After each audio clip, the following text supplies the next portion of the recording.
이동형이야 이동형이야. 이동형 뉴스 정면 승부. 이동형의 뉴스 정면 승부.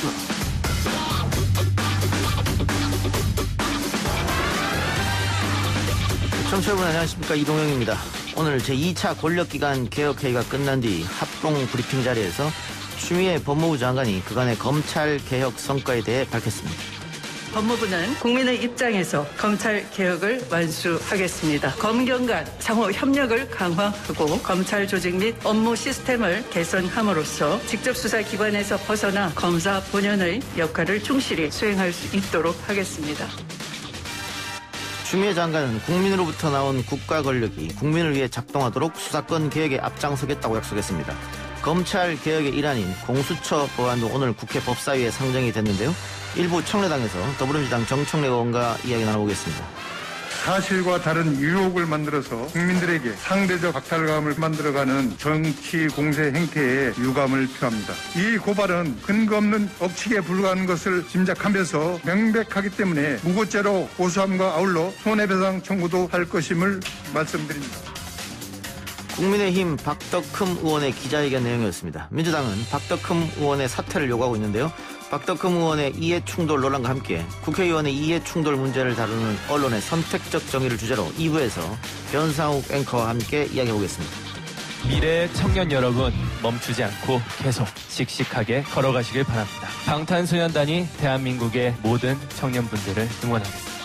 청년은 글자 그대로 푸른 나이입니다. 때로는 무모함마저도 푸른 청춘만이 누릴 수 있는 특권입니다. 정부는 기회의 공정을 위해 최선을 다하겠습니다. 공정을 위해 노력하는 과정에서 불공정도 있었습니다. 공정은 촛불혁명의 정신이며 흔들리지 않는 목표입니다. 공정이 새롭게 구축되려면 사회 문화 전반에서 공정이 체감되어야 합니다. 정부는 공정에 대한 청년들의 높은 요구에 부응할 것입니다. 지난 19일 청와대에서 있었던 제1회 청년의 날 기념식에서 문 대통령은 공정을 강조했습니다.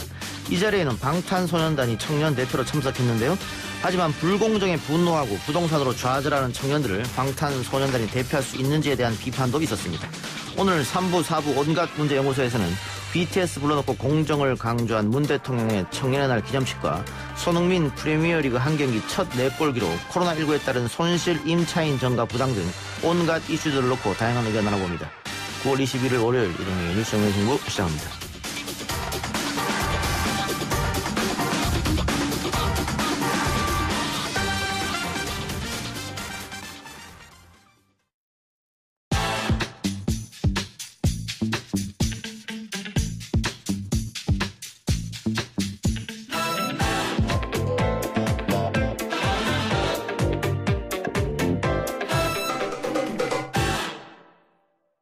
이주에 한번 만나는 사람입니다. 더불어민주당 정청래 의원 나왔습니다. 어서 오십시오. 네, 안녕하십니까. 정청래입니다. 자, 민주당이 그동안 추미애 장관 이슈 등 부동산 이슈도 있었고 악재가 많았는데 추미애 장관 이슈는 의혹은 어느 정도 해소됐고 민주당은 공세로 좀 전환한 것 같습니다. 추미애 장관 아들 논란은 국방부에서 공식적으로 문제 없었다. 예. 구두로도 휴가 연장이 가능하다. 그래서 일단락이 되는 것 같다가 정청래의 대정부 질의로 예. 수사의 공평성 이런 것이 문제가 됐고 그리고 거의 사회적 분위기는 오늘 그 병장회의 건으로 희화화되는 걸로 이렇게 예. 마무리되고 있는 것 같습니다. 예. 글쎄요. 대한민국 전체 인구의 절반은 군대를 다녀왔는데 예. 채널A에서 병장회의라는 걸 들고 나왔을 때 그걸 한번 거르는 시스템이 그 보도는 없었나 이런 좀 아쉬운 생각이 들어요. 제 보좌관이 육군 여군 예. 중대장 출신이에요. 예. 대위로 전역했는데 제가 오늘 또 물어봤어요. 했더니 병장회의라는 것은 없고 병장들 가끔 분대장 예. 불러가지고 요즘 애로 사항이 없냐, 예. 사병들과는 잘 지내냐, 부대 별 문제 없냐 이런 거 그냥 그런 거 물어본다는 거예요. 부대에서 사병이 선택할 수 있는 권리는 거의 없으니까 본인이 직접 무슨 작전을 선택한다든가. 그러니까 만약에 병장회의에서 뭘 결정하고 위에 상관들이 따라야 된다면 상명하복이 아니라 하명상복이죠. 그래요. 네. 저는 아까 대정부 질문 잠깐 얘기했는데 대정부 질문에서 첫째 날은 추미애 장관이 참석하니까 충분히 야당 의원들이 네. 추미애 장관을 불러서 각종 의혹에 대해 질문을 할 수 있다. 다만 대정부 질문 하는 내내 그렇게 하는 게 추미애 장관 없을 때도 그렇게 부르는 게 과연 맞느냐. 그런 지적이 좀 있었던 것 같고 그래서 그런지 추미애 장관에 대한 이슈로 굉장히 공격을 야당과 보수 언론을 했습니다만 대통령 지지율과 민주당 지지율이 오히려 동반 상승하는 일이 벌어졌어요. 그러니까 오히려 반사 이익은커녕 반사 손해를 본 꼴이 돼버렸고요. 예. 어떤 언론 매체에서 조사했던데 추미애 장관에 관한 질의가 310분이나 됐대요. 추미애 장관이 있든 없든 그냥 온통 기승전 추미애였는데 결코 국민의힘 당에서도 뭐 특별한 재미는 못 본 것 같아요. 예. 그러면서 민주당이 역공을 펼치기 시작했는데 물론 박덕흠 의원의 의혹 제기는 언론에서부터 시작했습니다만 네. 박덕흠 의원이 피감 기관으로부터 1천억 원대 공사수 의혹이 제기된 상태인데 네. 하루 지나니까 2천억 원, 하루 지나니까 3천억 원 계속 금액은 지금 늘어나고 있는 그런 상태입니다. 눈덩이가 아니라 산더미처럼 이렇게 자꾸 늘어나고 있어요. 예. 그래서 오늘 박덕흠 의원이 기자회견을 열고 직접 해명에 나섰어요. 결국은 네. 이해 충돌은 없었다라는 이야기인데 어떻게 들으셨습니까? 우선 헌법에서 마치 박덕흠 의원을 이런 사태를 예견이라도 한 듯이 헌법 46조 3항을 헌법 46조 3항을 제가 읽어드릴게요. 국회의원은 그 지위를 남용하여 국가, 공공단체 또는 기업체와의 계약이나 그 처분에 의하여 재산상의 권리, 이익 또는 직위를 취득하거나 타인을 위하여 그 취득을 알선할 수 없다. 왠지 맞춤형 조항 같지 않습니까? 예. 본인은 오늘 주장하는 것은 매출이 더 줄었다. 그리고 공개 전자 시스템에 의한 입찰이기 때문에 그럼 국가가 문제가 아니냐 이런 식으로 얘기를 했던데 뭐 다 좋습니다. 근데 제가 이해할 수 없는 것은 건설업자의 전문성을 살려서 국토위에 있었다. 누구라도 그건 의심할 수 있는 거고요. 오얏나무 밑에서는 각근을 고쳐매지 말라 이런 옛 말이 있지 않습니까? 예. 이건 본인 스스로 기피했어야 되지 않는가 이런 생각이 드는데 우리 작가님 예. 오얏나무가 무슨 나무인지 아세요? 오얏나무죠. 자두나무더라고요. 그렇군요. 예. 제가요 오늘 찾아봤어요. 오얏나무에서 각근을 매라 그랬더니 각근을 매지 말라. 그러니까 자두 마치 따먹는 것처럼 예. 오해받을 수 있지 않습니까? 이게 이제 그런 경우거든요. 근데 피감 기관이 그 해당 상임위 국회의원들 눈치를 많이 보긴 봅니까? 예를 들면 이런 겁니다. 예. 법이나 규칙, 규정에 어긋나지 않더라도 어쨌든 잘 보이고 싶은 것이 인간의 심리 아니겠습니까? 예. 그런 데서 이런저런한 말이라든가 문서라든가 없더라도 이심전심 이런 것은 있지 않을까 이런 생각을 좀 하고요. 예. 그래서 어찌됐든 본인의 어떤 재산상의 이익과 관련이 있는 예. 그런 상임위는 피하는 것이 맞고 박덕흠 의원 같은 경우는 가족회사지 않습니까? 예. 뭐 부인도 있다고 그러고 형도 있다고 그러는데 그래서 스스로 피했어야 된다 이렇게 생각합니다. 예. 그 부동산 문제 관계에서 민주당 김용걸 의원이 제명이 됐습니다. 네. 민주당에서는 우리는 김용걸 의원 이렇게 제명했는데 국민의힘에서는 박덕흠 의원 등 문제 있는 의원은 조수진 의원이라든가 거기에 대해서는 왜 아무 말 없냐 이렇게 공세를 하고 있는 것 같은데. 그러니까 저희가 김홍걸 의원을 제명 조치하니까 국민의힘 당에서 꼬리 자르기 하냐 이렇게 나왔어요. 그러면 저희들은 그럼 당신들은 꼬리라도 잘라라 이런 거거든요. 그래서 저는 박덕흠 의원 같은 경우 오늘 해명 기자회견을 했지만 아마 언론들에서 후속 보도 이런 것이 있을 것 같아요. 그래서 저도 이해충돌 방지법 일명 박덕흠 방지법을 내일 제출하려고 합니다. 예. 지금까지 뭐 이해충돌 얘기는 많이 나왔지 않습니까? 예. 근데 알고 봤더니 상임위에 가더라도 그것을 제재할 수 있는 관련 조항이 없더라고요. 그래서 국회법 일부 개정 법률안 내서 이렇게 박덕흠 의원처럼 직접적으로 이해관계가 얽힌 의원들은 그 상임위에는 못 가도록 하는 것을 아예 하고요. 그렇지 않을 경우 징계할 수 있도록 이런 박덕흠 방지법을 내일 제출할 예정입니다. 관련해서 박덕흠 의원은 그 상임위에서 사퇴했다. 그러니까 문제 없는 거 아닌가.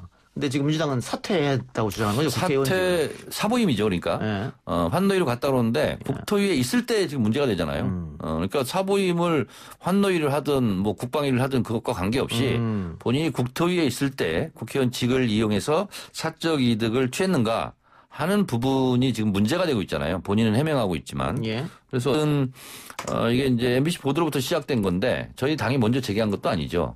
그래서 고발도 됐고 하니까 예. 검찰 수사는 피할 길이 없어 보입니다. 이상직 의원 어떻게 했나 보세요? 김홍걸 의원 제명이 됐고. 이상직 의원도 당에서 지금 논의를 하고 있는데요. 예. 본인 해명은 이렇잖아요. 더 이상 뭐 할 게 없다. 예. 이렇게 나왔는데 이래서 참 어려운 거죠. 그래서 어떤 분께서 이렇게 말씀하셨죠. 돈과 명예를 함께 가지려 해서는 안 된다. 예. 이런 얘기를 하지 않았는데 이상직 의원도 상당히 안타깝습니다. 예. 그러면 뭐 이상직 의원도 그렇고 김홍걸 의원 같은 경우에는 충분히 공천할 때 걸을 수 있지 않았느냐. 제가 알고 있기로는 예.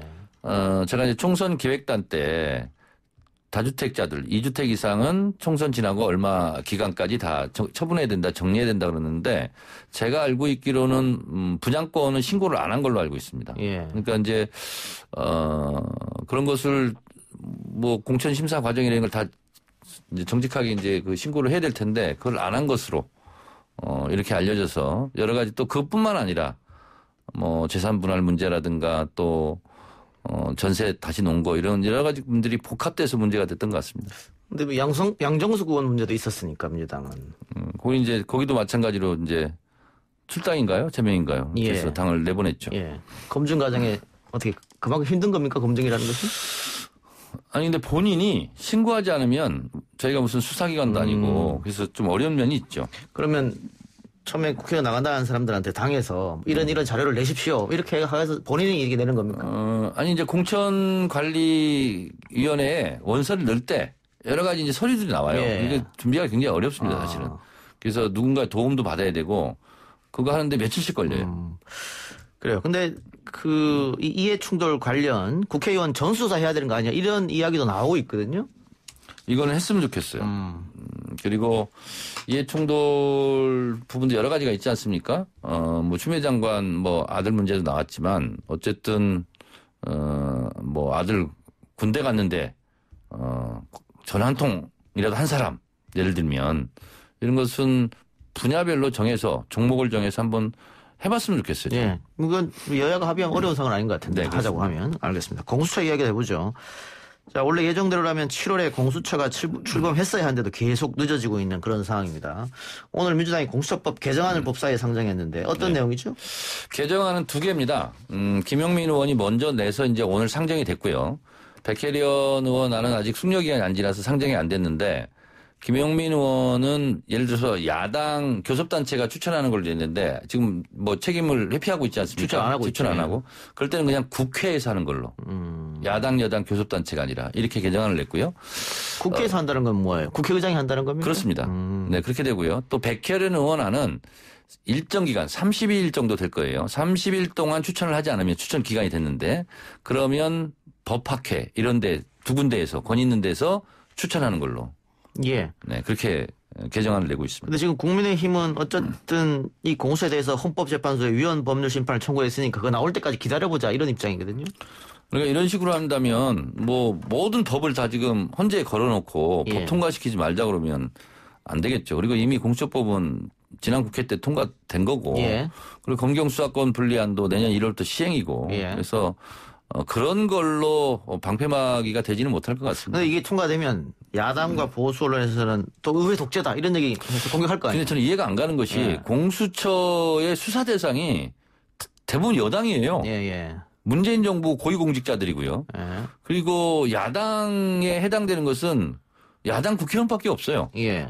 그래서 아니 대체적으로 수사의 한 95% 정도가 여당 측 인사예요. 저는 오히려 저희가 야당 때 이걸 계속 추진했던 것처럼 야당이 박수를 칠 일이 아닌가. 근데 왜 그걸 반대를 하는지 이해가 안 갑니다. 계속 반대하면 어떻게 하실 겁니까? 민주주의는 다수결이잖아요. 국회 의사 결정 방법도 다수결이고. 그런 다수결의 절차 과정을 따라야 되겠죠. 근데 이제 조금 있으면 국정감사고 뭐 추석이고 이게 국회도 이제 대형 이벤트도 있고 올해가 지나가면 또 바로 선거 국면으로 접어들 테고 네. 그러면 올해 안에 공수처 어쨌든 매조지를 지어야 될 것 같은데. 10월 7일부터 국정감사고요. 예. 한 20여일 할 테고요. 그러면 10월이 가고 이제 11월이면 예산국회죠. 12월 2일까지 가죠. 그리고 그 사이든 아니면 그 후에 12월도 남아 있기 때문에요. 법적 이 표결 과정은 충분히 거칠 수 있는 시간은 있습니다. 당 지도부의 의지는 어떻게 보십니까? 매우 강력합니다. 알겠습니다. 검찰 개혁 법안 중 하나가 이제 검경 수사권 조정인데 이거 검찰이나 경찰이나 양쪽에서 다 불만이 나오고 있는 것 같아요. 검찰도 경찰도 법원도 민주적 통제 시스템이 있어야 되는 거 아니겠습니까? 예. 이제 검경 수사권 분리가 되고 그러다 보면 실제로 경찰의 힘이 또 공룡화되는 거 아니냐 예. 이래서요. 경찰에 대해서도 민주적 통제 시스템을 마련해야 된다. 그래서 예를 들면 수사 부분은 국가수사본부 이런 걸 만들고 그리고 또 국정원에서 이제 대공수사권이 넘어오면 또 정보 파트도 또 대공수사할 수 있는 공안수사 이런 것도 신설한다는 거 아니겠습니까? 그래서 이런 과정 자체가 민주화되는 과정 같습니다. 정치 민주화, 사법 민주화, 경제 민주화 이런 것처럼 권력이 분산되고 또 그 분산된 권력일지라도 민주적으로 감시하고 통제할 수 있는 시스템을 만들어 나가는 과정이 있죠. 경찰법 개정안 내셨잖아요. 제가 낸 것은 검찰과 경찰이 균형이 맞지 않는다. 예. 예를 들면 검찰총장은 장관급이고 차관급은 한 30여 명 되는데 경찰청은 검찰은 3,000명도 안 되는데 장관급인데 여기는 12, 3만 이렇게 되는데 차관급이에요. 그래서 뭐 장관 이렇게 부르지는 않더라도 급여 기준에 의해서 경찰청장은 장관급 그리고 치안정감 6명은 차관급 이렇게 하자는 법을 발의했죠, 제가. 이거 어떻게 돼가고 있습니까? 곧 상정이 됩니다. 곧 상정이 됩니다. 네. 예. 오늘 4차 추경안 예산 심사도 진행됐다고 하는데 야당이 전국민 통신비 2만 원 지급하는 거 반대하고 있지 않습니까? 네. 어떻게 될 것 같습니까? 저희들도 이거 가지고 이제 면밀하게 해봤는데 예. 통신비 2만 원은 이미 버스가 떠났고요. 예. 그래서 야당이 주장하는 독감 백신 예. 이런 부분을 조금 재정을 확대해서 예. 이 부분까지 반영하는 것이 함께 하는 어떻겠느냐라는 것이 저의 의견입니다. 개인적인 의견입니다. 그렇게 하면 야당은 반대하지 않을 것이다? 반대는 또 하겠죠. 예.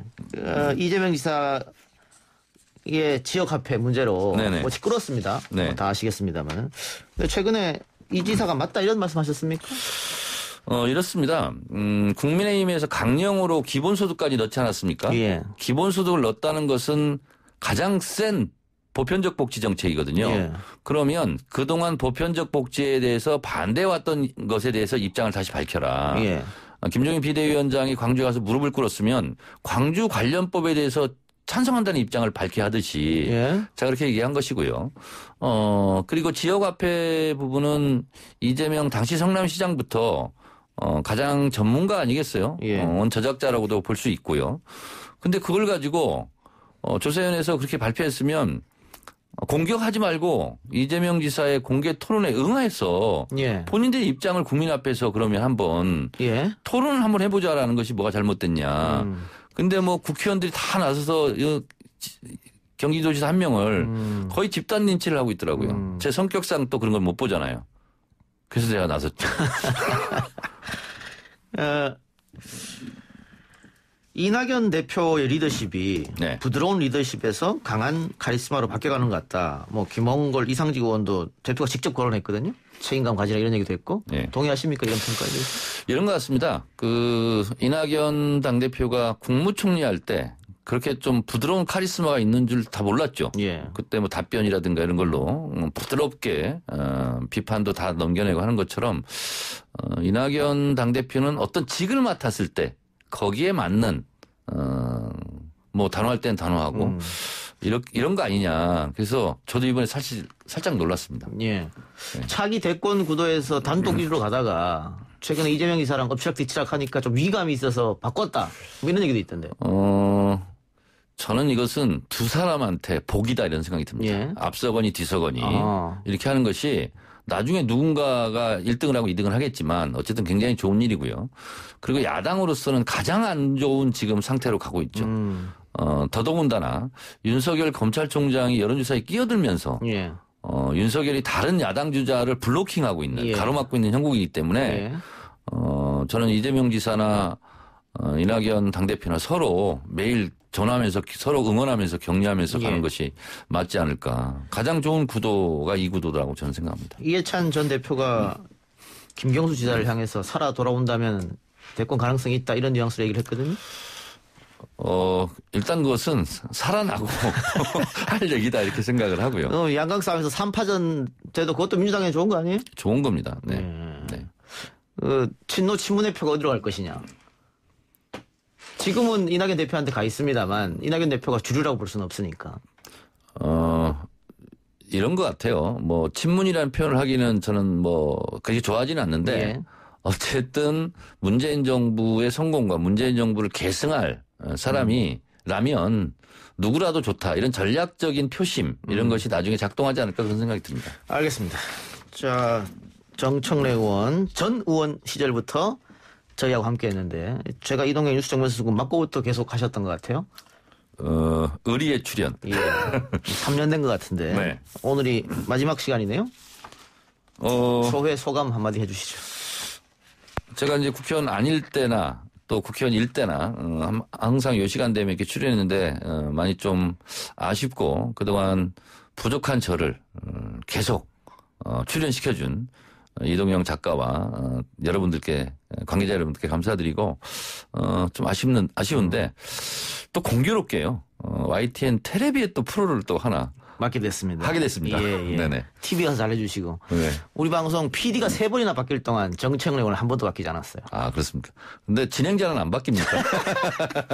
1등이거든요, 내가. 아 그렇습니까? 네. 알겠습니다. 지금까지 정청래 의원 고생하셨고 또 수고했습니다. 감사합니다. 네, 고맙습니다.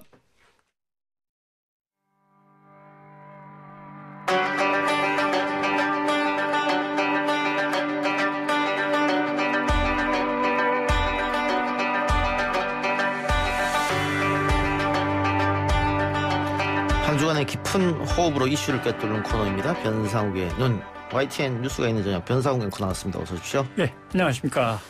오늘 해볼 이야기는 국회의원의 이해충돌 문제입니다. 이해충돌, 예. 국민의힘의 윤창현 의원이 삼성물산 사위이사 출신인데 지금 정무위에 활동하고 있기 때문에 이건 좀 문제가 있는 게 아니냐 예. 이런 것도 있고 가장 크게 문제되는 것은 박덕흠 의원입니다. 예. 건설업자 출신인데 지금 피감 기관으로부터 수천억 원대 규모의 공사를 수주한 의혹을 받고 있죠. 그러니까 예. 국토위에서 활동하니까 좀 문제가 있는 거 아니냐. 그렇죠. 근데 뭐 800억 처음에 얘기 나오다가 1000억, 2000억, 뭐 3000억까지 지금 계속 하루가 지나면 돈이 올라가고 있어요. 왜 다른 거예요? 예. 그게 왜 그러냐면 국토위 활동을 이제 6년을 했는데 맨 처음에 문제가 된 거는 서울시로부터 도대체 얼마를 뜯은 것이냐 이걸 가지고 이제 문제가 돼서 예. 그때 나왔던 게 400한 400억, 50억, 60억 예. 정도 나왔다가 그다음에 서울시와 서울시 산하에서 갑자기 국토부와 국토부에 관련된 공기업들로부터 넘어가고 그러면서 경기도와 그러면 경상북도 거 이렇게 지방자치단체가 하나씩 더해주면서 예. 400에서 1060억으로 갔다가 뭐 2천억, 3천억까지 지금 막 가 있는데 예. 또 이런 것도 있습니다. 이 회사와 이 회사가 같이 받은 거죠. A 회사와 B 회사가. 예. 그 A가 예를 들면 박덕흠 의원의 회사고 B 회사는 다른 회사고. 예. 그러면 나중에 그 수주액이 100억이다 그러면 거기서 50대 50이든지 60대 40이든지 자기들끼리 지분 관계가 있으니까 아마 그건 또 나눠야 되는데 그런 것들이 확실하게 안 나눠진 거로 이제 보이고요. 그다음에 또 하나는 A 회사, B 회사, C 회사가 같이 받았다 하더라도 하나는 부인 거고 하나는 자기 거고 하나는 아들 거고 하면은 이건 어차피 같이 쳐야죠. 예, 그래서 계산이 좀 복잡합니다. 그러니까 박덕흠 의원이 국회의원 된 후에 자신이 갖고 있던 건설업체 5개 지분을 백지신탁합니다. 예. 공직자윤리법에 의해서.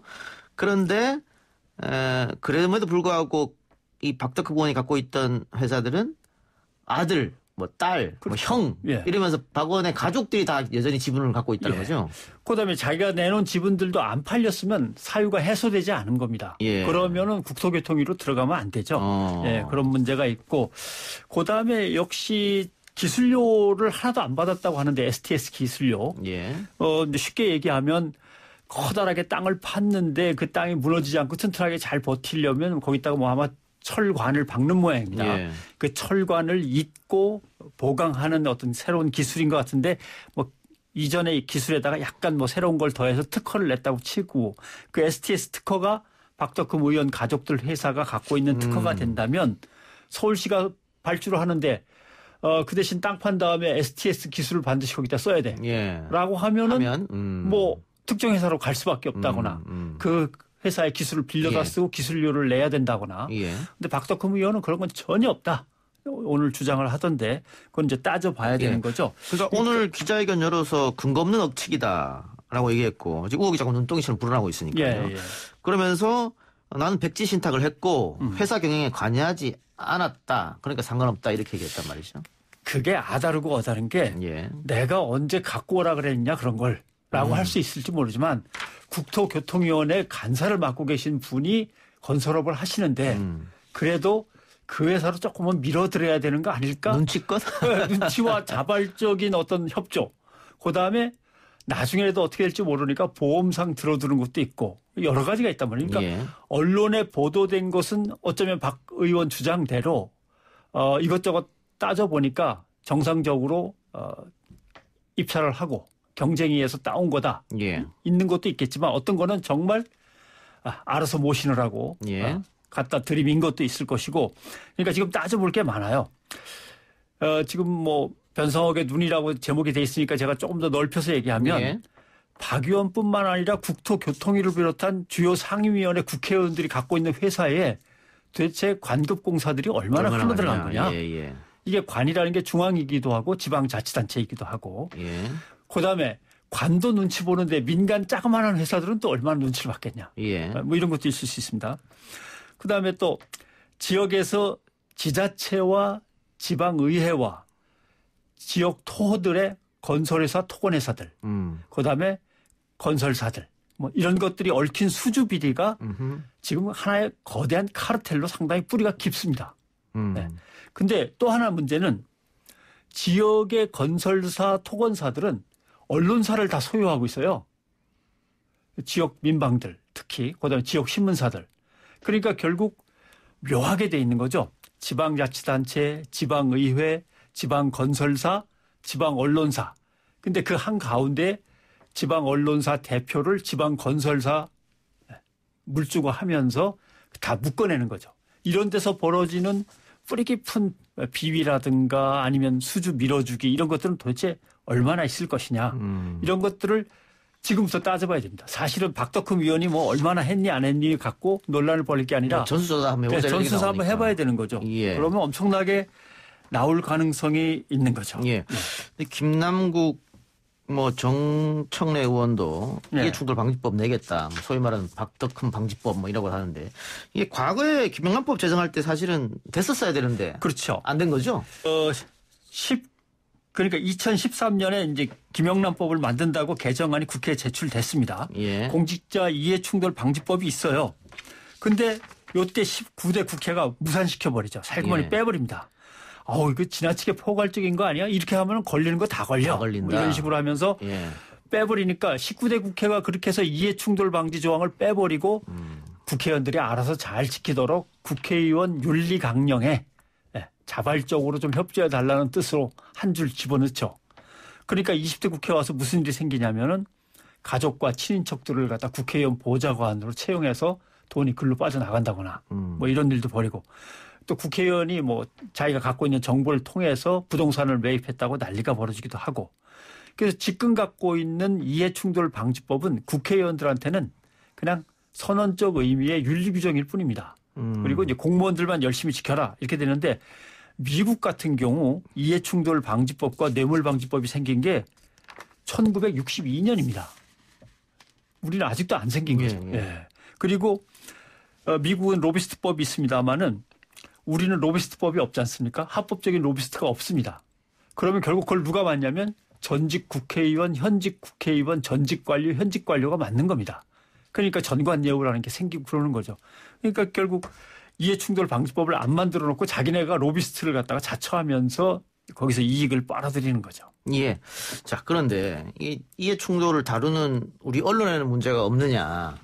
예를 들면 김의겸 전 대변인 흑석동 건물 매입 논란 때 보도량이 엄청났었단 말이죠. 그렇죠. 그거보다 더 많은 보도량은 손혜원 전 의원의 목포 부동산 파문이었어요. 하루에 수십 건씩 나왔으니까. 수십 건씩 나왔고 SBS는 뭐 8시 뉴스 메인에 이거를 30분, 20분 계속해서 틀었단 말이죠. 예. 그런데 지금 박덕흠 의원 이슈에 대해서는 MBC 이외에는 잘 쓰지 않고 있는 것 같다. 예. 이거 뭐 선택적으로 보도하는 거 아니냐 그러면. 여러 가지 이유를 댈 수 있는데 첫째는 상당수의 언론사는 건설회사, 토건회사가 지분을 갖고 있습니다.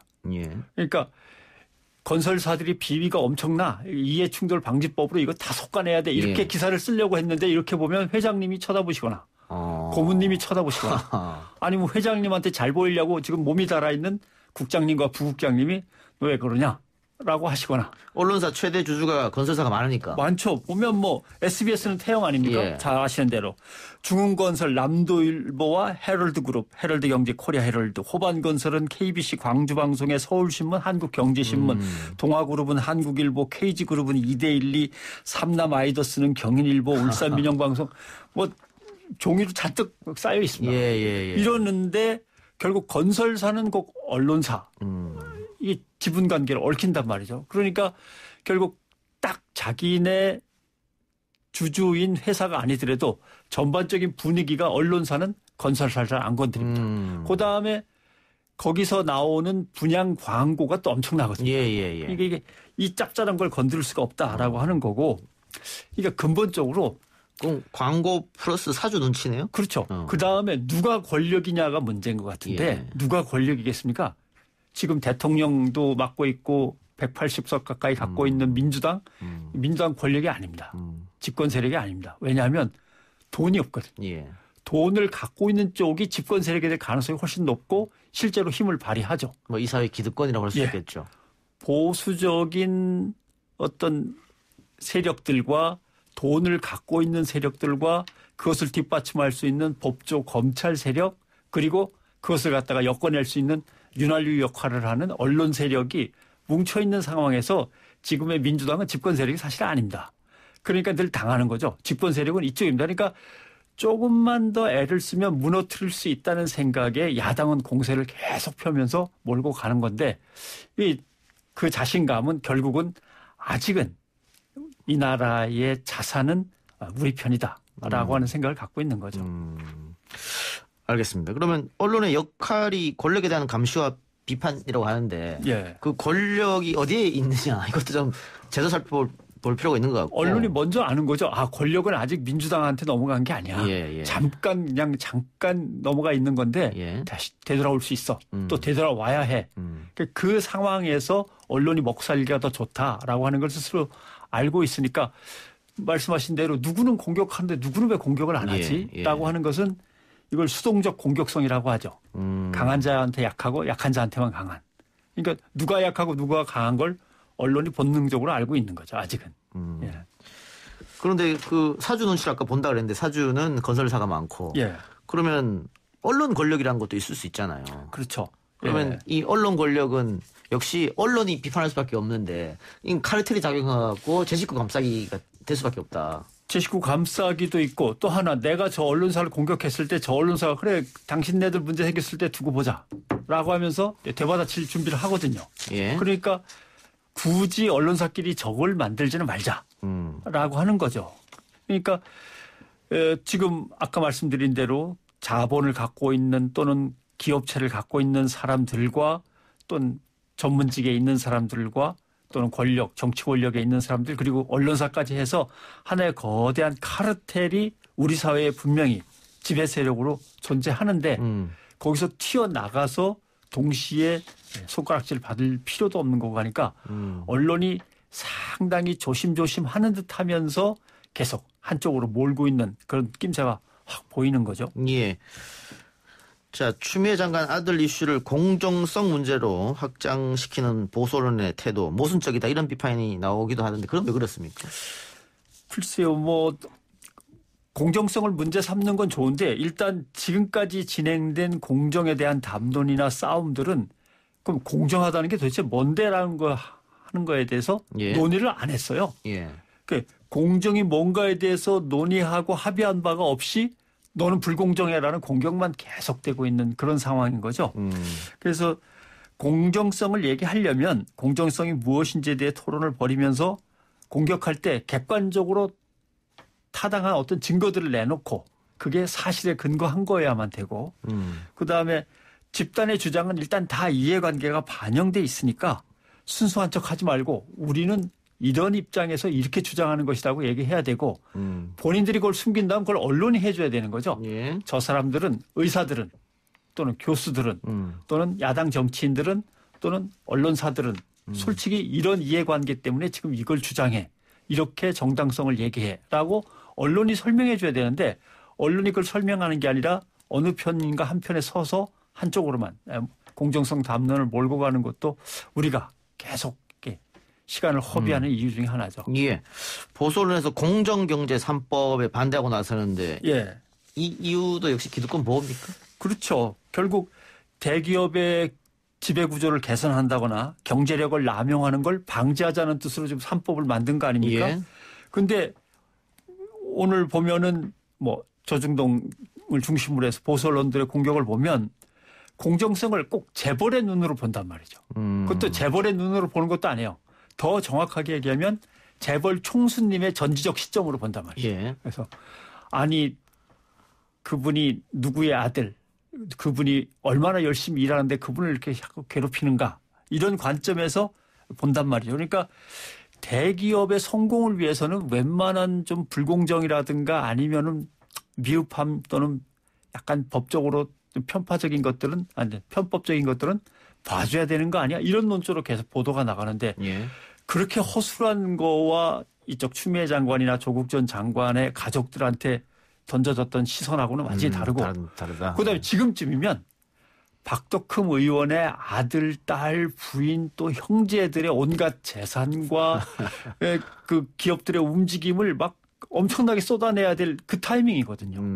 아무것도 없잖아요. 조국하고 추미애의 보도량을 봤을 때는 그렇게 해야 되는데 안 하고 있다. 예. 지금 뭐 그들의 뭐 행적이든 재산 관계든 그들 회사 간에 얽힌 지분 관계든 아무것도 없죠. 이런 것들이 수동적인 공격성입니다. 결국 강하다고 생각하면 일단 뒤로 빠지고 자기네 사주하고도 얽힌 문제라고 하면 그 필드에서는 손을 안 대고 빠지는 거죠. 그러네요. 최근에는 추미애 딸 문제로 옮겨갔다가 아들에서. 예. 아들, 딸로 갑자기 갔다가. 딸로 튀었다가 그 아들이 중학생 때 해외 자원봉사한 것도 다시 끄집어냈더라고요. 안 되면 그렇게 해도 긁어내는데 박덕흠 의원의 문제에 대해서는 너무 조용하죠. 너무 조용하다.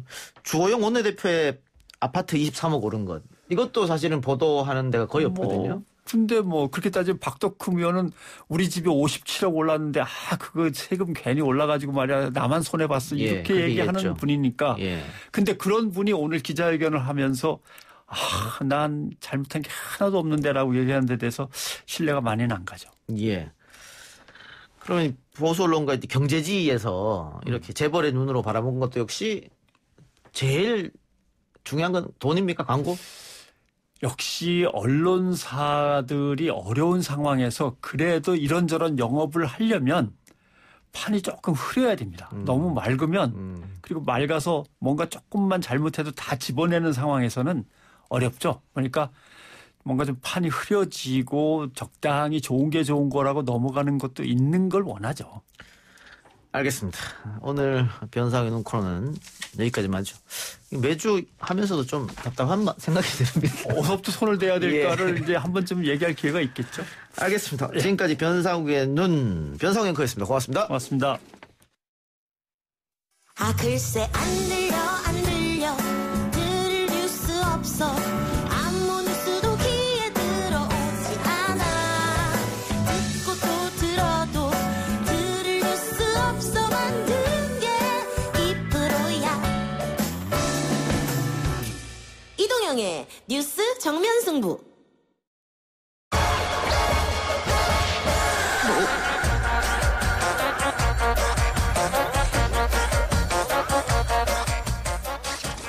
YTN 라디오 이동영의 뉴스 정면 승부 3부 시작합니다. 통제되지 않는 집단지성으로 우리를 둘러싼 온갖 문제의 실마리를 풀어보는 시간. 오늘도 세 분 나왔습니다. 충격적 구상권 김기태 변호사 어서 오세요. 안녕하세요. 김기태입니다. 시사계의 땡땡땡. 지난주 내가 인자기라고 하지 않았나? 시인, 시사계의 인자기, 주워먹기의 달인이라고 명명해 주셨습니다. 예. 시인 MC장원 나왔습니다. 네, 안녕하세요. MC장원입니다. 오늘 첫 출연입니다. 하재근 문화평론가 나왔습니다. 네, 안녕하세요. 하재근입니다. 예. 첫 방송인데 인사하시죠. 네, 안녕하십니까. 반갑습니다. 청취한테 하세요, 청취한테. 여기는 청취한테 하시라고. 청취한테 하세요, 청취한테. 청취자분께는 좀 전에 인사했는데. 처음 뵙겠습니다. 하재근입니다. 네, 반갑습니다. 활약 기대하고요. 주말에 제1회 청년의 날 기념식이 열렸습니다. 이 자리에 BTS가 참석해서 눈길을 끌었는데 대통령이 공정을 몇 번 언급했다라는 기사도 쏟아졌고요. 그런데 대다수 언론이 주목한 건 공정이 아닌 불공정이었다고 하는데 어떤 얘기입니까? MC 아원 씨? 네. 자, 9월 19일 어제였습니다. 예, 매년 9월 셋째 주 토요일에 이제 진행될 청년의 날 1회 행사가 열렸는데요. 이 청년의 날은 청년의 권리 보장 및 청년 발전의 중요성을 알리고 청년 문제에 대한 관심을 높이기 위해 제정한 법정 기념일입니다. 자, 이 행사의 첫 번째 행사죠. 지금 BTS 최고의 인기를 누리고 있고 미국에서도 지금 전 세계적으로 지금 굉장한 인기를 누리고 있는 BTS가 참석을 했습니다. 참석을 해서 멤버별로 또 이 청년들에게 남기는 말 그리고 자신들의 소회를 밝혔는데요.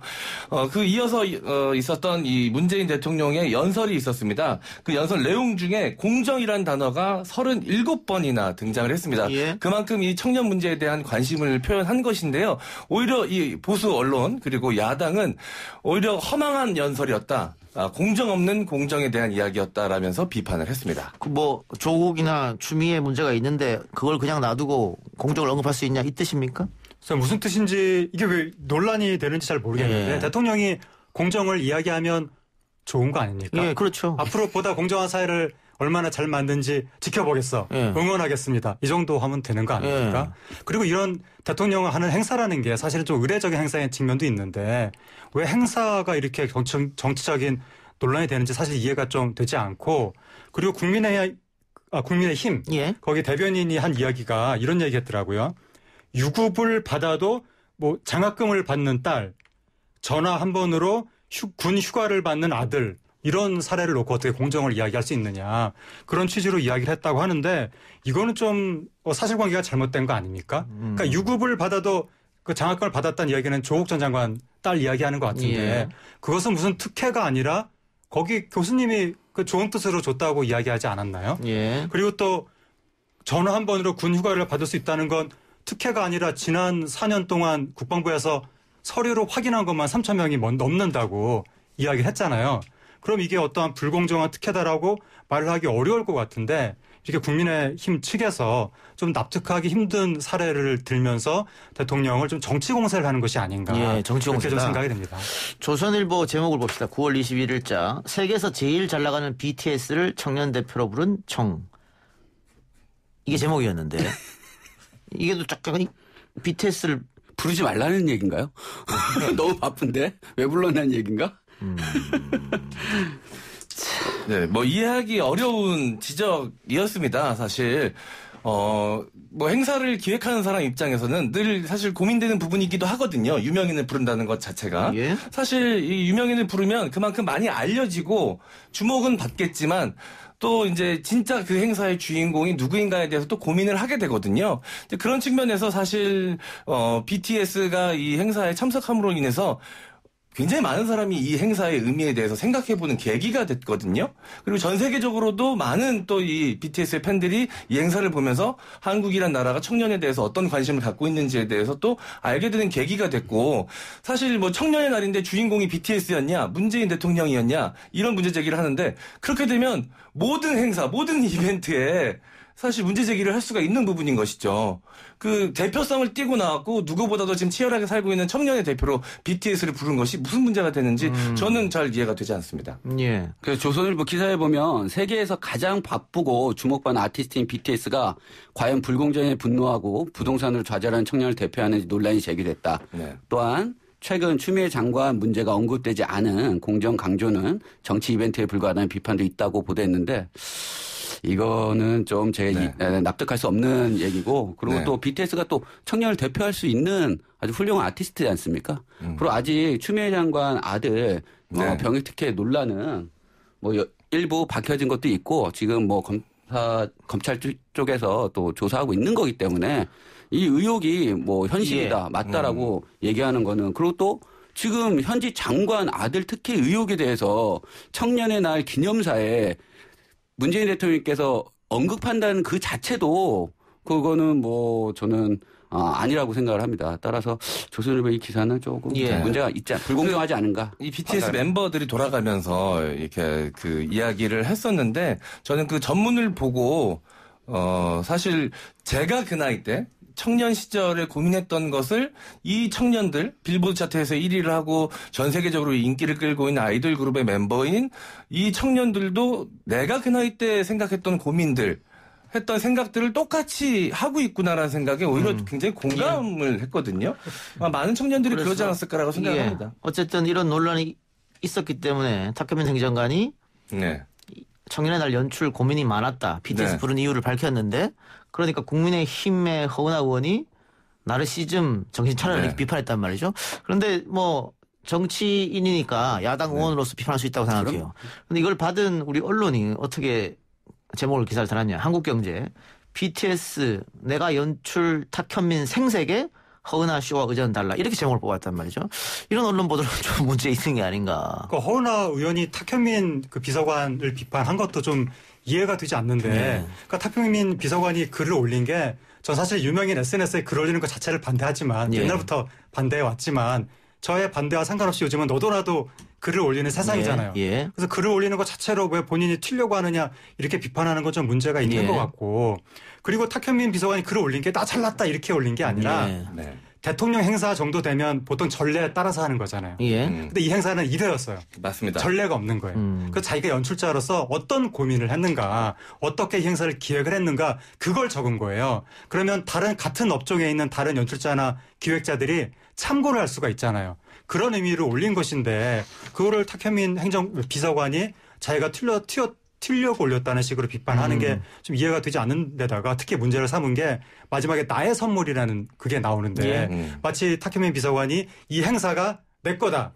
내가 국민들한테 보내는 선물이다. 이렇게 이야기했다는 식으로 허은하 의원이 비판을 했는데 그 나의 선물이라는 거의 맥락은 그게 전혀 아니고 그 탁현민 비서관이 자기가 공연 기획자로서 내가 이번에 이렇게 기획을 했으니까 이 기획한 이야기를 문서로 남기니까 19년 후에 똑같은 행사를 그 연출할 누군가 다른 연출가한테 내 이야기를 참고해라. 그 연출가한테 보내는 선물이다. 그런 맥락으로 이야기를 한 건데 너무 허은하 의원이라든가 국민의힘 측에서 또 문재인 대통령이나 탁현민 비서관을 좀 흠을 잡으려고 노력을 하다 보니까 좀 과도한 공세가 나온 것이 아닌가 그렇게 생각이 듭니다. 이 대표적인 침송봉대 같다라는 느낌이 들었던 게 기획자로서 개인의 소회를 본인의 SNS에 남긴 글이었고요. 아까 이제 하재근 평론가님께서도 말씀하셨지만 그 안에 이제 BTS 멤버들이 각자 개인적인 선물을 담았습니다. 2039년에 이제 어제 태어나서 성년이 되는 청년들에게 바치는 선물이었는데요. 거기에 이제 자신의 이제 기획자로서의 이런 경험 같은 것들도 함께 담았다고 해요. 그래서 본인의 선물이었다라고 얘기를 했는데 마치 이 행사 자체가 본인이 기획한 행사 자체가 마치 선물이라고 표현한 것처럼 기사를 냈더라고요. 근데 BTS가 그동안 한글 노래만 계속 했었지 않습니까? 외국 진출해도. 근데 최근에 이제 영어 가사를 쓰면서 이제 1위 하기도 했었는데 한글 가사에 그동안 계속 사회 비판적 메시지를 담았었다고 하던데. 그러니까 방탄소년단이 10대부터 활동을 했던 것이거든요. 그래서 그때 자신들의 심경이나 그 세대의 심경을 노랫말로 담은 것인데 10대나 20대 때는 여러 가지 사회적인 불안도 있고 불만도 있잖아요. 세대에 대한 여러 가지 비판적인 메시지라든가 그런 가사들을 담아서 그래서 그 메시지가 세계적으로 호응을 얻어가지고 팬덤이 형성된 원인도 됐던 것인데 그러니까 방탄소년단이 그러한 메시지로 인해서 지구촌 10대, 20대의 대변자가 된 측면이 있는 거예요. 그렇기 때문에 UN 행사에도 초청받아서 연설을 했고 그렇게 본다면 우리나라 행사에 초청받아서 방탄소년단이 메시지를 전하는 게 이상할 거 없다. 그렇게 이상한 것은 아닌데 오히려 맞춤일 수도 있다. 그래서 맞춤이라서 그건 이제 판단하기 나름인데 그러니까 굳이 이 자리가 꼭 맞춤인 사람을 꼭 무슨 대표성 있는 사람을 세워야 되는 자리인가. 그건 그렇게 엄격한 자리는 아니라고 보는 거거든요. 어느 정도 의미가 있으면 좋게 봐줄 수도 있는데 이 반대 세력에서 너무 과도하게 정치적으로 이걸 해석하면서 예. 흠을 잡으려고 하고 예. 있는 것 같다는 거죠. 그 말 나온 김에 네. 그 BTS 노래 중에 뭐 5.18을 다뤘던 내용도 있고 그래서 많은 외국의 BTS 팬들이 광주를 방문해서 5.18 묘역에도 가고 뭐 이랬다고 하더라고요. 네, 5.18 담은 가사 그런 메시지도 있고 그래서 외국 그 네티즌들이 한국의 5.18에 대해서 방탄소년단으로 인해서 공부를 하고 그런 일들도 있어서 이 정도면 충분히 뭐 역사의식이라든가 사회의식 있는 것이고 단순히 사랑 노래만 하는 가수하고는 격이 다른 거 아니냐. 이 행사하고 크게 안 어울리는 게 아니다. 그런 지적이 나오는 거죠. 네, 실제로 이 멤버가 우리 제목은 마시티, 그러니까 마이시티, 나의 고향이라는 뜻이죠. 거기서 이제 노래를 하면서 가사 중에 나 전라남도 광주 베이비 날 보려면 시간은 7시 모여 집합 모두 다 눌러라 062 518 이라는 랩을 합니다. 예. 가사 내용 중에도 들어가 있는 것이죠. 근데 7시라고 하는 거는 그 구구 사이트죠. 일베에서 호남 지역을 차별하기 위해서 불렀던 이야기 아닙니까 이거? 뭐 지역 위치를 가지고 그런 식으로 이제 비하하는 표현으로 썼던 건데 오히려 이제 본인이 이렇게 이야기를 해서 그런 이미지를 지우려고 했던 노력이 아니었나라고 저는 의미가 돼버렸네요. 예. 본인의 고향이니까요, 실제로. 예.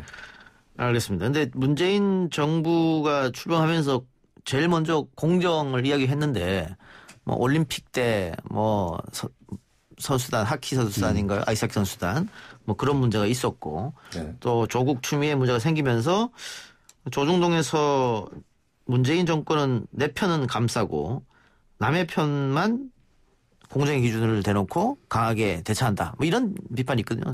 어떻게 세 분 동의하십니까? 네, 뭐 저는 일단 기본적으로 전혀 동의가 안 되는 부분인데요. 뭐 이번 행사로 인해서 뭐 많은 이야기가 쏟아져 나왔습니다.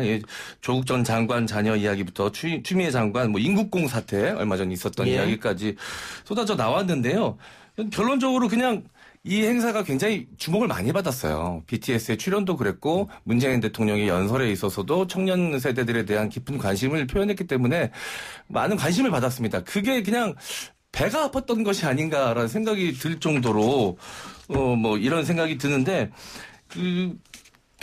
그야말로 그들의 논리 아닐까라는 생각이 듭니다. 인국국 사건 사태 또한 그다음에 또 추미애 장관 아들 특혜 병역 특혜 의혹에 때문에 그 정부나 민주당의 지지율이 20, 30대 지지율이 많이 떨어졌었습니다. 그래서 지난 9월 19일 청년의 날 행사로 인해서 좀 더 청년들한테 좋은 메시지를 전달하려고 했지만 보수 언론이나 타 언론들이 보기에는 좀 어떻게 공정을 얘기하냐라고 얘기를 했는데 이번 기회로 공정 불공정의 프레임에 갇히지 말고 어떻게 하면 청년들한테 희망을 전해주는 정책을 펼칠 수 있느냐를 좀 많이 고민해서 정책으로 승부를 좀 걸었으면 좋겠다라는 생각이 있습니다. 저는 조국 전 장관과 관련해서 굉장히 불공정한 일이 벌어졌다는 느낌이 있었는데 대한민국 검찰 서울중앙지검 특수부가 한 가족을 그렇게 난도질을 칠 수가 있는가? 그 역으로 불공정한 게 그런 게 아니냐? 그러니까 서울중앙특수부가 다 달라붙었잖아요.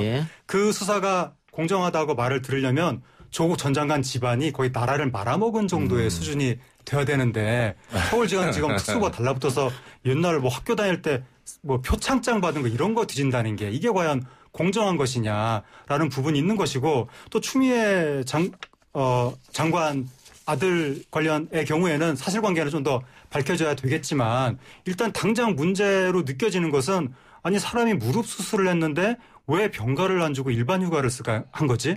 그게 저는 이해가 되지 않는데 그 부분에 대해서 우리나라 군 문화를 고쳐야 된다는 느낌이 있는데 이 두 가지 사례를 그러니까는 문재인 정부가 자기 편 사람을 감싸주는 불공정의 사례로 드는 것은 뭔가 그러니까 사실관계 아직 완전히 100% 밝혀지지 않았지만 그 구도만 봤을 때는 아직은 좀 어색한 것 같습니다. 알겠습니다. BTS 얘기는 거기까지만 하고요. 자, 온갖 문제 연구소이기 때문에 스포츠 문제도 다룹니다. 손흥민 선수가 오늘 혼자서 4골을 터뜨리는 활약을 했습니다. 그러면서 단숨에 득점 1위가 됐죠? 네, 맞습니다. 한국 시각으로 20일이었습니다. 사우스햄튼전 시즌 두 번째 리그 두 번째 경기였고요. 손흥민 선수가 전반 종료 직전 한 골을 넣고요. 후반 2분, 후반 19분, 후반 28분에 거쳐서 총 5골을 넣었습니다. 4골을 넣었습니다. 4골을 넣었습니다. 네. 죄송합니다. 예, 그러니까 포트트릭이라고 부르더라고요. 네, 사람들이 보통 네. 3골을 넣으면 해트트릭이라고 하는데 이제 4골을 넣어서 손흥민 선수도 프로 데뷔 후에 이 4골을 넣은 건 처음이었습니다. 네. 그래서 이제 많은 분들이 지금 굉장히 기뻐하고 계실 텐데요. 지금 여러 가지로 손흥민 선수에게 호재가 많습니다. 일단 손흥민 선수가 지금껏 계속해서 이 리그 경기를 소화할 때 여름마다 큰 대회에 출전을 했었습니다. 예. 생각해보면 2016년에 올림픽 나갔었고요. 그 이후에 이어서 월드컵에도 나갔었고요. 아시안 게임에도 나갔었습니다. 이런 큰 대회를 소화하고 난 다음에 다시 팀으로 합류해서 경기를 했었어야 됐거든요. 그럼에도 불구하고 이제 좋은 성적을 계속해서 매 시즌마다 이렇게 보여주고 있었는데 올해는 그런 게 없었습니다. 그래서 프리시즌에서도 손흥민 선수가 4경기 동안 4골을 넣었거든요. 이게 이 토트넘에서 총 9골을 넣은 것이었는데요. 이 손흥민 선수가 가장 많은 4골을 넣은 것입니다. 그리고 이제 이 무리뉴 감독이 토트넘에 지금 있는데요. 토트넘의 2년 차입니다. 무리뉴 감독이. 근데 2년차 무리뉴는 무적이다라는 이야기가 있을 정도로 항상 새로운 팀에서 2년차 때 가장 좋은 성적을 보였거든요. 그러니까 개인적인 이 피지컬 상태도 그렇고 좀 전체적인 팀 분위기도 그렇고 올 시즌 굉장히 기대해 볼 만한 지금 상황이다. 이렇게 이야기할 수 있을 것 그래서 같습니다. 4골을 넣은 이제 손흥민 선수를 보고 이제 숫자로 한번 정리를 해보았는데 1. 그래서 아시아 선수 EPS 사상 첫 번째 포트트릭. 네, EPL 2000 그다음에 지금 시즌이요. 2020-2021 시즌 득점 선두가 됐습니다. 그다음에 아시아 선수 최고의 몸값이다. 그다음 2번은 일본 카가와 신지 메뉴 시절 노리치 전에서 2013년에 해트트릭을 기록했는데 이 아시아 선수로는 해트트릭이 2번째다. 그다음에 3. 토트넘 역사상 3번째 포트트릭이다. 우리 클린스만, 그다음에 해리케인, 그다음에 손흥민 이렇게 해서 3번째 포트트릭이다. 그다음에 4. 손흥민 개인 한 경기 최다골이다. 네. 그다음에 24. 손흥민이 EPL에서 케인과 합작한 골수. 2015년에 토트넘에 이제 들어왔는데 2015년 이후로 최다 케인과 합작한 골이다. 그다음 98. 분데스리가 41골 포함 리그 통산 득점 최고다. 그래서 차범근 감독과 동률이다라고 해가지고 이렇게 숫자를 한번 정리해봤습니다. 예, 케인 선수가 자신의 욕심을 좀 버리고 이렇게 손흥민을 활용하는 플레이를 한다면은 손흥민 득점왕도 가능하지 않겠느냐 뭐 이런 분석까지 나오고 있던데 어쨌든 맹활약 해주니까 기쁘고요. IMF로 굉장히 힘들었을 때 박찬호, 박세리 선수가 국민들한테 기쁨을 줬고 그 이후로 뭐 김연아, 박지성 있었는데 지금 코로나19로 다들 어려운데 이렇게 해외에서 기쁜 소식이 전해져 오니까 또 국민들이 그나마 웃을 수 있지 않나 생각됩니다. 온갖 문제 연구소 3부 순서 마치고 광고 듣고 옵니다. 온갖 문제 연구소 이어집니다. 자, 4부에서는 여러 가지 또 다양한 얘기를 할 텐데 먼저 군대 이야기부터 해봅시다. MC 장원은 전경 나왔죠? 네, 맞습니다. 전투경찰 출신입니다. 구상학번께서는? 저는 그 15사단 그 철원에서. 철원? 네. 근무하다가. 제 2기 상근 예비역입니다. 그래서 상병 달고, 신길일동 동대로 편입해서 52사단에서 제대했었습니다. 그 제가 아까 CM 나갈 때 군대 어디 나오셨냐고. 그럼 상근 예비역 나오셨다고 하셔야지. 시간이 짧아가지고. 정치자한테만 이렇게 솔직하게 얘기하면 되는 거 아닙니까? 알겠습니다. 우리 하재건 평론가님은 면제. 네, 면제입니다. 저는 53사단. 코끼리 부대. 코끼리 부대. 네. 최후방이라고 표현을 하죠. 예, 최후방. 제주도 이외에 해남 이외에 최후방이죠. 눈을 한 번도 안 쓸어본 걸로 알고 있습니다. 눈이 오나요? 복무 기간 동안. 가끔 오죠, 가끔. 2년 2개월 있었는데 한 번도 눈을 본 적이 없어요. 그러니까요. 혹한기 훈련을 하는데 영상 2돕 뛰다. 천국이었네요. 그래도 뭐 군대는 다 힘드니까. 그럼요. 그 생활은 다 힘들어요. 그럼요. 그러니까 뭐 주위에 산만 보이고 당연히 힘들겠지만 주위 아파트랑 이런 게 보이는 것도 힘들어요. 너무 힘들겠죠. 바로 앞에 있는 못 나가잖아요. 네, 그러니까 보이는데 못 나간다는 거, 안 보이고 못 나간다는 것보다 훨씬 더 힘들 것 같아요. 넘어가시죠. 저희가 군대 얘기를 꺼낸 이유는 채널 A 종편에서 18일 저녁 뉴스에 추 아들 휴가 만료일 직전 병장 회의 연장 불가 결론 이런 리포트의 기사를 냈습니다. 그래서 많은 예비역 병장들이 네. 병장 회의를 해서 부대 안에 어떤 결론을 낸다? 네. 간부가 아니고 사실은 사병이 뭔가 결정할 수 있는 게 부대 내에서는 없거든요. 선택권이 네. 없습니다. 그러니까 네. 견장을 단 분대장 정도만 그렇죠. 어떤 일이 있으면 이제 자기네 상사 하사관이나 장교한테 요청하는 거죠. 그렇죠. 이렇게 해주시면 안 되겠습니까? 네. 뭐 오늘 뭐 MC 장원 이병이 몸이 너무 안 좋은데 뭐 하루 좀 훈련을 빼주시면 안 되겠습니까? 이렇게 이 정도는 되는데 네. 병장들이 모여가지고 그 휴가를 연장하는 거 안 된다는 결론이 냈고 그대로 나갔다? 결론을 내려서 이거는 그다음에 지역 대장이 지휘관에 보고를 해서 휴가를 반려한 케이스죠. 저는 뭐 26개월 군생활을 하는 동안 한 번도 이런 일은 본 적이 없습니다. 전경은 좀 다를 수도 있을 것 같아요. 전경은 어때요? 네, 저는 뭐 그래도 이게 전경이라고 이제 이름이 다르지만 사실 내무 생활은 거의 비슷하다고 보시면 됩니다. 왜냐하면 육군으로 갔다가 또 차출이 돼서 전경으로 가는 거기 때문에 크게 다르지 않는데요.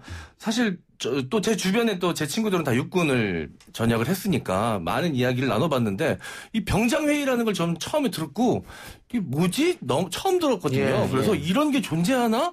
카투사에만 있는 제도인가 싶어서 제가 한참을 찾아봤습니다. 그랬더니 이제 선임 분대장 회의라고 하더라고요. 6명의 선임 분대장과 이제 부사관 정도 되는 분이 모여서 이제 부대 운영에 대해서 이야기하는 건데 거기서 보니까 그냥 일주일 동안에 자신이 이제 각자 해야 될 일과 했던 일들을 보고하고 지시받는 자리인 것 같더라고요. 근데 뭐 어떤 결정권이 있는 회의는 아닌데 그리고 실제로 결정권이 있을 수가 없죠. 엄연히 이 군대라는 곳의 시스템에 대해서 아시는 분들이라면 이게 얼마나 얼토당토하는 이야기인지 아마 다들 아실 텐데. 아니, 근데 저 이해가 안 되는 게 채널 A 이 보도를 했던 분들도 기자들이나 뭐 앵커나 혹은 그 위에 데스크나 군대를 다녀온 분들이 있을 거 아닙니까? 팩트 체크를 분명히 하셨을 텐데. 그럼에도 불구하고 이걸 아나운서나 기자 그 뉴스를 직접 들어봤는데 아나운서나 기자분이 너무 심각하고 뭔가를 발견한 듯한 정말 심각한 내용으로 그 방송을 하시더라고요. 이 방송을 듣고 있는 청취자분은 혹시 병장회의라는 게 본인 군생활 때 있었으면 저희한테 제보를 주시기 바랍니다. 샵 0945번으로 주시면 되는데. 자, 1971님께서 반갑습니다. 저도 15사단 38연대 1대대 3중대 3소대 38년대 이 분대장 전역을 91년 30개월 만기 전역자.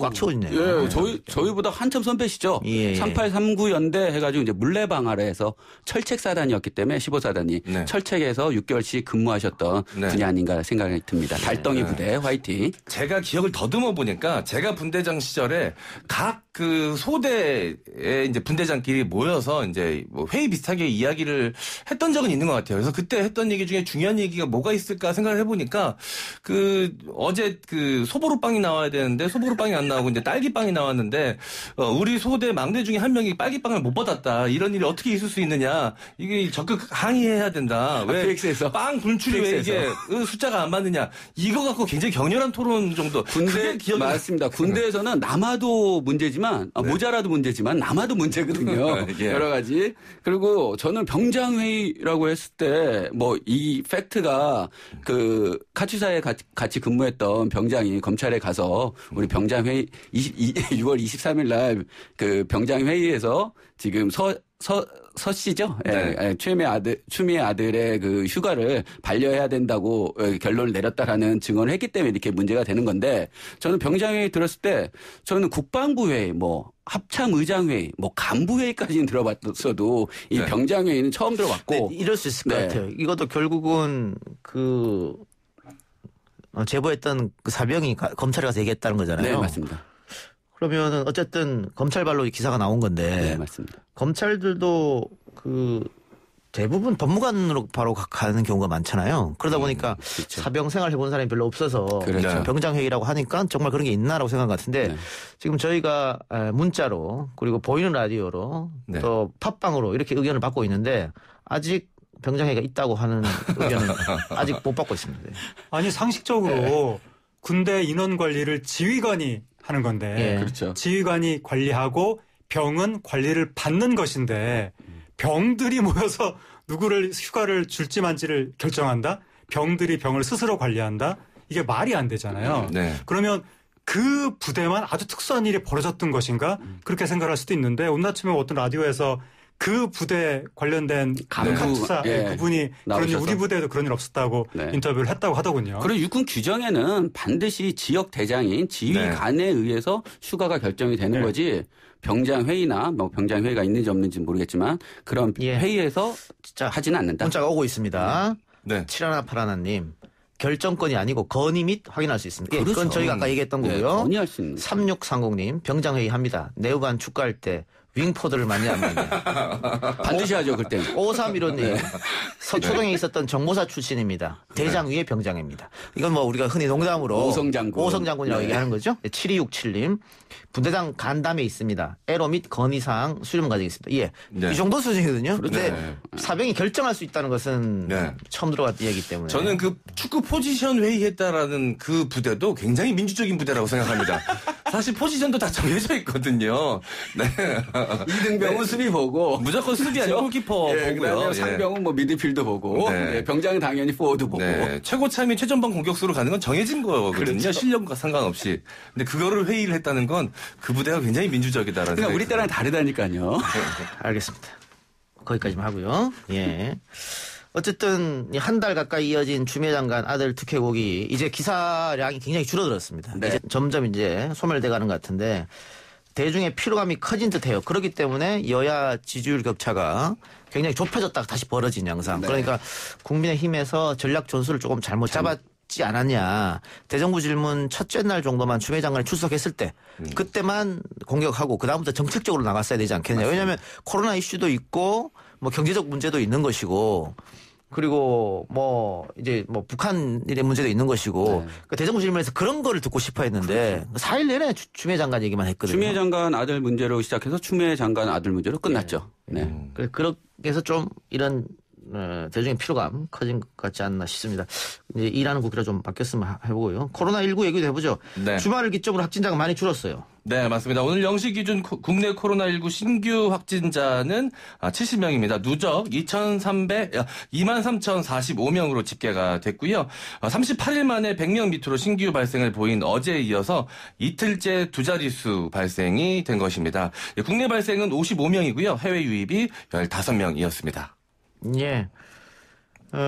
주말이어서 그 확진자 검사를 많이 안 했기 때문일 수도 있습니다만 어쨌든 많이 줄어드는 건 고무적 일인 것 같아요. 점점 줄어들고 있어요. 그리고 앞으로도 계속 그러니까 2.5단계 2주 동안 했던 사회적 거리두기 2.5단계 효과가 나타나는 게 아니냐. 그래서 계속적으로 감소 추세로 돌아갈 것이다라고 추측을 하고 있습니다. 근데 문제는 방역 당국에서 제일 걱정하는 건 이제 추석 때 사람들이 모이는 거잖아요. 그래서 이번 추석에는 좀 시골에 내려가지 말자 이런 분위기가 형성되는데 문제는 고향이 안 내려가고 제주도로 놀러 가는 사람들이 그렇게 많다면서요. 강원도로.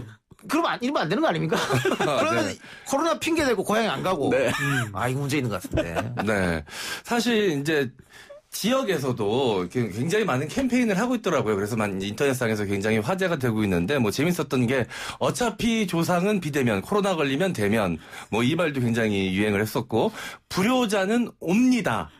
그러니까 효자는 오지 않고 불효자는 옵니다. 이런 문구들을 플래카드를 많이 이렇게 걸어놨더라고요. 그래서 인터넷상에서 굉장히 화제가 됐었습니다. 그래서 사실 이 자녀들 입장에서는 아무리 코로나19가 심각하다고 하더라도 먼저 이번에는 못 가겠습니다라고 얘기하기가 굉장히 쉽지 어렵거든요. 어렵고 죄송스럽고. 저는 얘기했습니다. 하셨어요? 이번에 내려가기 어렵다고. 그랬더니 아버지가 하신 말이 내려오지 마라. 그러나 우리는 제사는 지낸다. 그리고 어느 집안에 내려가셔야 되겠네요. 12대 손인가 13대 손인가 하는 종손이 있는데 그분이 무슨 편말 같은 걸 만들었더라고요. 요번에는 오지 말자. 요번에는 만나지 말자라고 해서 캠페인처럼 뭐 그런 분들도 있으니까 그 마음을 헤아려서 일부 젊은 분들 연휴니까 여행 가자 이러시면 안 되고. 그러니까요. 나 하나하나가 방역의 책임자다. 이렇게 생각을 하시고 이번에 조심을 해야 될 것 같고. 근데 정말 안타까운 것이 지금 일각에서 자꾸 뭐 정부 방역이 정치적인 탄압이다, 뭐 음모다, 수용소다 이런 식으로 계속 공격을 하니까 거기에 영향받은 일부 분들이 계속해서 그 좀 의도적으로 방역에 협조하지 않는 그런 모습을 보인다면 국민들이 2.5단계 엄청난 희생을 지금 감수했는데 그 희생이 무위로 돌아갈까봐 그게 계속 지금 걱정이 남는 거예요. 맞습니다. 예, 그러니까 지금 2.3단계, 2.5단계죠. 실시하면서 우리 자영업자들이 정말 너무 힘들어하고 있거든요. 고통을 계속 호소하고 있고 고향의 어르신들도 손자들 당연히 보고 싶어 하겠죠. 그럼요. 그런데 그거 우리 다 전 국민적으로 방역에 애쓰기 때문에 동참하는 차원에서 그래 오지 마라 하는 거잖아요. 그런데 이런 상황에서 야 연휴다 놀러 가자라고 하면은 너무 좀 개인적이고 이기적인 생각이 아닌가. 맞습니다. 좀 참아주셔야지. 이왕 많이 참으셨어요. 그래도 조금만 더 한 10일 정도만 더 참으시면 더 좋은 날이 있을 거니까 국민 여러분 또 방역당국의 지침에 좀 잘 따라주셨으면 좋겠습니다. 자 이렇게 자영업자들의 경제적 희생이 너무 크다 보니까 여러 가지 방법론 대처법들이 나오는데 경기도 이재명 지사가 자영업자들의 경제적 희생이 너무 크니까 정부가 나서서 임대료 감면 방안을 찾아주는 게 좋지 않겠느냐 이야기를 했습니다. 네. 그래서 이재명 도지사께서 말씀하신 그 법적인 근거는요.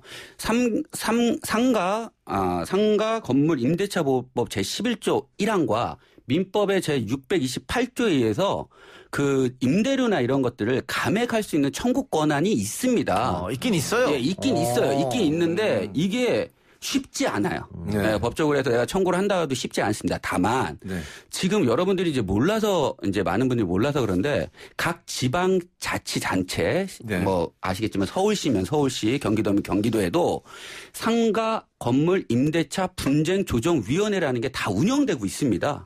그리고 그러면 우리 저기 전주나 이렇게 뭐 경상도나 전라도나 어떻게 거기에서도 각 지방자치단체 다 있고 그리고 법률구조공단의 각 지부에서도 상가 건물 임대차 분쟁 조정 위원회가 다 운영되고 있습니다. 따라서 서울시 같은 경우는 예를 들어 서울시 같은 경우는 옛날에는 임대인과 임차인이 같이 분쟁조정위원회에 신청을 해야 되는데 이제는 임대인이든 임차인이든 단독으로 신청을 하면 분쟁조정위원회가 열리고 그리고 서울시가 이미 이런 것에 대비를 해서 한국감정평가사 협회와 MOU를 체결해서 그 건물에 한해서 신청이 들어오면 공시지가가 얼마인지 지금 어떠한 그 건물의 가치가 얼마고 공정 임대료가 얼마인지를 이미 평가를 합니다. 그리고 나서 분쟁조정위원회가 열리는 거고 서울시가 매년 150개의 주요 상권에 대해서 적정한 임대료가 얼마인지 보증금이 얼마인지 이미 조사를 했던 빅데이터가 있습니다. 그러한 객관적인 자료로 인해서 지금 임대료에 대한 분쟁 조정을 각 지방자치례뿐만 아니라 대한법률구조공단에서 다 하고 있으니까요. 여러분들 이런 제도를 적극적으로 이용해 주시면 훨씬 좋을 것 같습니다. 그러니까 지금 물론 자발적으로 코로나19 상황에서 임대료를 감면해 준 업자들도 있습니다만 그럼요. 착한 임대인이라고 해서. 보통의 임대인들은 그렇게 하지 않으니까. 그러면 코로나19 때문에 집합 금지 명령이 내려진 소상공인들은 몇 달 동안 장사를 못 했는데 임대인들은 어쨌든 장사를 하든 못하든 계속 임대료를 받았잖아요. 그럼 코로나19로 인해서 다른 사람들보다는 어렵지 않으니까 좀 동참했으면 좋겠다. 근데 이게 법적으로 방금 김기태 변호사 얘기처럼 상가 건물 임대차 보호법 제11조 1항이 있는데 대부분 모르셨을 거예요. 그 내용을 살펴보면 차임 또는 보증금이 임차 건물에 관한 조세, 공과금, 그 밖의 부담의 증감이나 경제 사정의 변동으로 인하여 상당하지 아니하게 된 경우에는 당사자는 장래의 차임 또는 보증금에 대하여 증감을 청구할 수 있다 이렇게 돼 있거든요. 이게 그냥 감액 청구권이라고 보시면 됩니다. 이게 뭐 임대인이 뭐 증액해 주세요라고 청구하는 건 거의 없거든요. 그러니까 임차인의 어떻게 보면 좀 편파적으로 보면 임차인의 감액 청구권이다 이렇게 보시면 됩니다. 그런데 청구를 했어. 근데 임대인이 안 깎아줄 건데요? 하면 어떻게 합니까? 소송 가야죠. 그러니까 소송 가면 변호사 비용, 재판 비용. 그렇죠. 그럼 누가 합니까? 그렇기 때문에 소송으로 가기 전에 각 지방자치단체에 있는 상가건물 임대차 분쟁조정위원회에 조정 신청을 단독으로도 신청할 수 있기 때문에 옛날에는 임대인하고 임차인이 같이 신청하지 않으면 심사도 안 해줬습니다. 그런데 이제는 단독으로 신청할 수 있기 때문에 일단 신청을 하고 신청을 한 것에 대해서는 이렇게 아까 전에 말씀드렸던 것처럼 한국감정평가원 협회의 감정서도 무료로 받을 수 있고 그다음에 서울시가 가지고 있는 빅데이터를 통해서 객관적인 증거 자료를 받을 수 있기 때문에 이거를 받고 조정이 안 된 강제 조정이 아니기 때문에 임대인이 나 안 해 그러면 각하돼버리고 끝납니다. 하지만 이런 객관적인 자료를 다 가지고 나서 소송을 해도 임차인에게 훨씬 더 유리하다는 거죠. 그러니까, 그래서 예. 4월 이후 4월 달에 그 서울시에서 이런 것이 있다라고 보도자를 냈어요. 그래서 31건이 신청이 됐답니다. 물론 많은 건수는 아닙니다. 왜? 많은 분들이 모르시니까. 근데 지금 이 방송을 들으신 분들 그리고 코로나19 때문에 너무 임대료가 버거우신 자영업자분들이나 소상공인 분들은 특히 서울 지역이나 뭐 경기 지역, 뭐 어느 지역에도 마찬가지지만 신청을 한번 해보십시오. 그러면 그 31건 중에 6건이 조정이 된 사례가 있습니다. 실제적으로. 제가 이 임대료 감면 조정에 대해서 기사를 봤는데 댓글이 다 부정적인 거예요. 우리나라가 사회주의냐, 왜 정부가 나서 임대료를 줄여주려고 하느냐 이런 식으로 다 부정적인 댓글만 있어서 아니 우리나라 네티즌들은 왜 이렇게 임대인 편을 많이 드는가. N포탈 보셨죠? 그렇습니다. 예. 그런 부정적인 댓글만 봤는데 근데 제가 얘기 듣기로 호주는 자영업 하시는 분들이 코로나19로 피해를 입었다면 정부가 나서서 임대료 감면 조정을 해주는 걸로 제가 알고 있거든요. 그러니까 이게 꼭 사회주의 국가만에서만 하는 것이 아니다. 네. 시장주의 국가에서도 얼마든지 국민의 어떤 복리를 위해서 이런 것을 할 수가 있는 것이기 때문에 특히 지금과 같은 재난 상황에서는 네. 그 부분을 좀 많은 국민들이 아셔야 될 것 같습니다. 맞습니다. 미국과 같은 경우도 그 사인 간의 계약이라고 하더라도 뭐 정부에서 개입해가지고 정부의 재정으로 조정하는 건 아니지만 뭐 예를 들어서 전쟁이라든가 천재지변이라든가 이런 게 났을 경우에는 임대료를 안 내도 상관없습니다. 예, 그렇기 때문에 우리나라에서도 이런 거를 좀 적극적으로 좀 검토를 하고 그다음에 법원에서 혹시 또는 조정위원회에서 적극적으로 적용을 해야 되지 않을까라는 생각이 있습니다. 네. 예. 자, 그런데 분쟁 조정 신청을 해서 뭐 이것도 역시 임대인이 그러한 못 내리겠다 하면 어려운데 그렇죠. 그래서 아마 이재명 지사가 얘기한 것 같습니다. 그러니까 지자체가 할 수 있는 일이 있고 할 수 없는 일이 있잖아요. 네. 그러니까 이거는 마지막에 가서는 분쟁 조정 신청해서 중지하는 것까지는 지자체가 할 수 있다. 그 네. 이상은 못 하니까 그러면 정부가 나서줘야 되지 않겠느냐 이렇게 한 거잖아요. 근데 정부가 할 수 있는 일은 또 뭡니까? 저는 그러면 정부가 할 수 있는 일은 결국적으로 뭐냐면 아까 말씀드렸듯이 지금도 시행하고 있는 착한 임대인 제도를 해서 만약에 50%를 감액을 해주면 그다음에 그 50%에 대해서 뭐 세금으로 임대인한테 감면을 해준다든가. 좋네요. 예, 이렇게 하는 수가 있고요.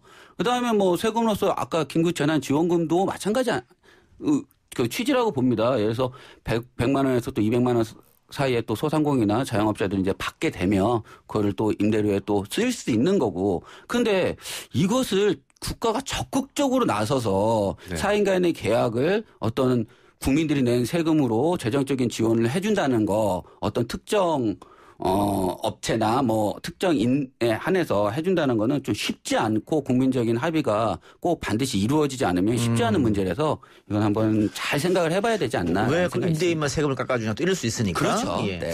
근데 임대인도 국민이니까요. 가만히 생각하니까 말이죠. 저도 지금 제 사무실이 있는데 네.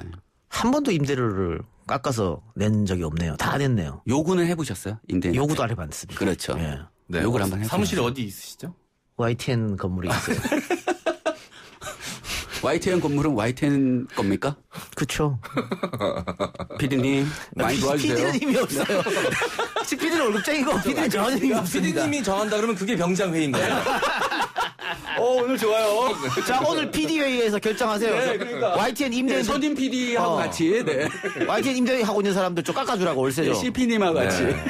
저는 뭐 복잡한 법리적 논리는 잘 모르겠으나 생각을 해보면 그 집합금지 명령으로 그야말로 이제 영업이 아예 불가했던 뭐 PC방이나 노래방 업주들 같은 경우는 이제 사업자지 않습니까? 개인 맞습니다. 사업자. 그런데 이 임대인분들도 임대 사업자입니다. 똑같은 사업자입니다. 근데 이 특정 사업자들만 왜 이렇게 손해를 입고 피해를 입어야 되느냐. 어쩔 수 없는 조치이긴 했으나 사실 이게 그냥 다 함께 좀 상생의 의미로 좀 생각을 하셨으면 좋겠고요. 예, 맞습니다. 잘 이렇게 해결이 됐으면 좋겠습니다. 네. 알겠습니다. 세 분 말씀 오늘 여기까지 듣겠습니다. 수고하셨습니다. 감사합니다. 감사합니다.